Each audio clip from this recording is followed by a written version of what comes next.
এই পুরা জমিটাতে ভুট্টা করা হয়েছে, কিন্তু এদিকের গুলো যত ভালো হয়েছে ওই পাশের গুলো অত ভালো হয়নি। ওই পাশের ভুট্টা গুলাতে পোকা ধরে গেছে, লাল হয়ে হলুদ হয়ে গেছে পাতাগুলো। তো এগুলোর ওষুধ দেওয়া হয়েছে, মেডিসিন দেওয়া হয়েছে, কিওর হচ্ছে আস্তে আস্তে আশা করি। মাঝখানে কিছু কিছু জায়গা মার গেছে, যেমন এইখানে একটা জায়গা আছে, এটা মার গেছে। ওই মাঝখানে একটা জায়গা আছে, ওখানে হয়নি। এই যে এই ভুট্টাগুলা দেখেন হলুদ হয়ে গেছে। আসলে বৃষ্টি নেই, পানির খুব অভাব। আর আমি এখানে মোটর দিয়ে আসলে পানি দিতেও পারতেছি না, আমার এই কারেন্টের লাইনে একটু সমস্যা হয়। তো ওই পাশে খাল থেকে যা পারি পানি উঠে উঠে দেওয়া হয়, কিন্তু এটা আসলে পর্যাপ্ত হয় না। একদিক দিয়ে দিয়ে যায়, আরেক দিক দিয়ে মাটি পুরো পানি টেনে শুকায় ফেলে। সবাই দোয়া করেন যেন বৃষ্টি হয়। ভুট্টাগুলো এখন কেটে খাওয়ানো হচ্ছে। কিছু খুব ভালো হয়েছে, কিছু অত ভালো হয় নাই। বৃষ্টির অভাবের জন্যই আসলে এরকম হয়েছে ভুট্টাগুলা। তারপরও যেহেতু আমার সাইলেজের দরকার নাই, যতটুকু প্রোটিন পাই এতেই আমি খুশি আলহামদুলিল্লাহ।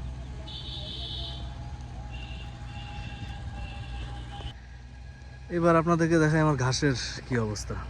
ওই দেখেন, ওইদিকে সব ঘাস পরিপক্ত হয়ে গেছে। সব ঘাস পরিপক্ত হওয়ার কারণে খাওয়ানো শুরু করা হয়েছে, কিন্তু আসলে কেটে শেষ করা যাচ্ছে না। অনেকটা ভালো গ্রোথ দিচ্ছে, যেহেতু গরম পড়ে গেছে। গরমে এই ঘাসগুলো অনেক ভালো হয়। যেগুলো কেটে নিচ্ছে মনে হয় 1 সপ্তাহ হয়। অলরেডি দেখেন কি সুন্দর জ্বালায় গেছে, মাশাআল্লাহ। এই পাশেও ঘাস আছে প্রচুর। এখন আমি বলতে পারি আমার খামার ঘাসে স্বয়ংসম্পূর্ণ। ভুট্টা যদি অত খারাপ হয় সমস্যা নেই, আমি আমার এই ঘাস দিয়েই ঘাটতি মেটাতে পারবো ইনশাল্লাহ। আপনাদেরকে ওই পাশে যে ঘাসের জমিটা আছে ওইটার কাছে নিয়ে যাই, চলো। এই জায়গার ঘাসগুলা, হ্যাঁ এই ঘাসগুলা অনেক সুন্দর হয়েছে, কিন্তু এখন আমি যে বিপদে পড়ছি সেটা হলো গিয়ে ওইদিকেও ঘাস সব বড় হয়ে গেছে, এদিকের ঘাসও সব বড় হয়ে গেছে। হ্যাঁ, এখন সমস্যা হয়েছে যে ওইটা কেটে শেষ করতে করতে এইটা বাড়তি হয়ে যাবে। আবার এইটা যদি এখন কাটা শেষ করি ওই ঘাসগুলো পুরাই নষ্ট হবে। এর জন্য এখন বুঝতেছি না কোনটা কাটবো কোনটা খাওয়াবো। তবে এই ঘাসগুলো অনেক ভালো হয়েছে, ওগুলোর থেকে অনেক অনেক গুণে বেশি ভালো হয়েছে এই ঘাসগুলো। একদম ঘন হয়ে গেছে মাশাআল্লাহ। এটার ব্রিডটাও ভালো পড়ছে। যাক, হ্যাঁ ওইটা আগে শেষ করতে হবে।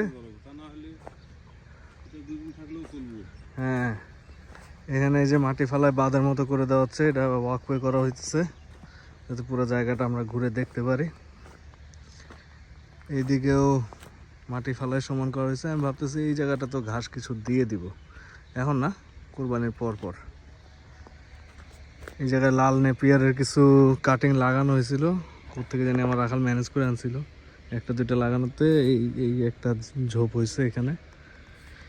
এই বাঁধের দুই পাশ দিয়েও ঘাস লাগানো হয়েছিল, এই পাশেগুলো পরে আর হয় নাই, যেহেতু মাটি পড়ছে, মাটির নিচে চাপা পড়ে গেছে। এগুলো সুন্দর হয়ে গেছে মাশাআল্লাহ। আল্লাহর রহমতে ঘাসে এখন কোনো কমতি নাই আমার। এখন জাস্ট এই ভুট্টাগুলো একটু সুন্দর মতো হইলে, আর গরুগুলা আল্লাহ যদি সব ঠিকঠাক রাখে, ভালো মতো গ্রোথ হলে একটা ভালো দামে বিক্রি করতে পারলেই শান্তি।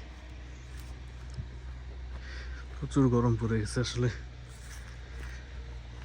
টিকা কষ্ট।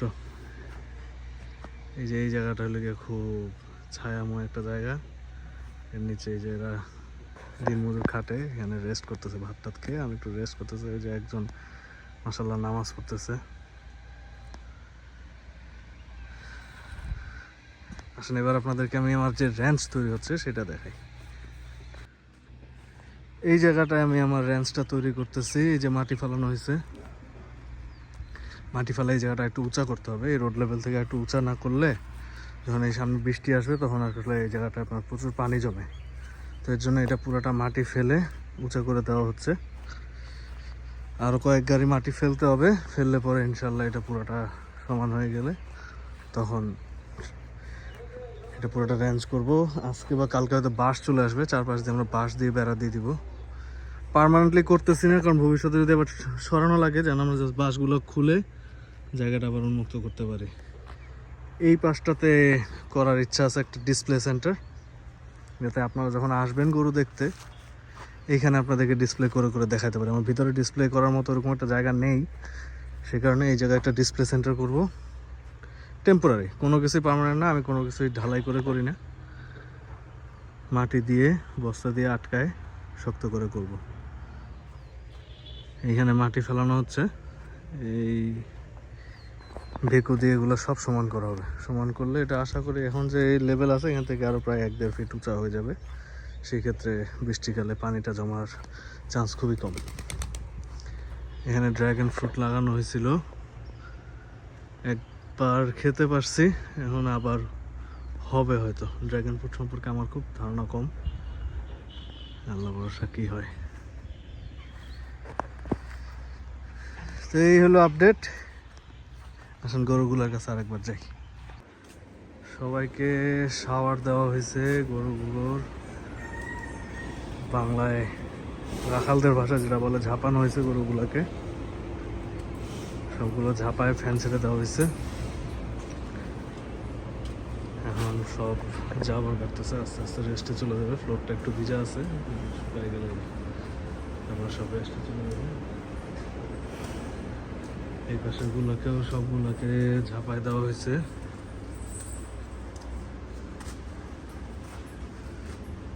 এখন ভিতরে ফ্যানটা ছেড়ে দেবো একটু পরে। এই যে গরুদেরকে এখন ঘাস দিয়ে দেওয়া হয়েছে। এখানে নেপিয়ার নেপিয়ার না যারা যারা ঘাসটা আছে, সঙ্গে ভুট্টা আছে। ঘাসের সংখ্যা বেশি দিছি, যেহেতু আমার ঘাস অনেক হয়ে গেছে।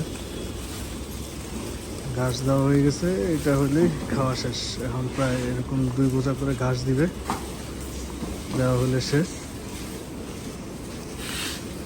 তো সবার কাছে বিদায় নিতেছি এখন। তো সবাই ভালো থাকবেন, সুস্থ থাকবেন, খামারে আসুন। সবার কাছে রিকোয়েস্ট থাকবে আমার খামারের চ্যানেলটা সাবস্ক্রাইব করবেন। নিয়মিত আমি উইকলি এখন ব্লগ দিব, ওগুলো যদি সব ঠিকঠাক রাখে, আমাকে সুস্থ রাখে। আপনারা সবাই আমার খামারে আমন্ত্রিত, আসেন। আমি ডিসপ্লে সেন্টারটা রেডি করতেছি, যার যে গরু পছন্দ হয় দেখে দরদাম করে নিয়ে যেতে পারেন আমার এখানে। সবাই ভালো থাকেন, ইনশাল্লাহ দেখা হবে নেক্সট ব্লগে। আল্লাহ হাফেজ, আসসালামু আলাইকুম।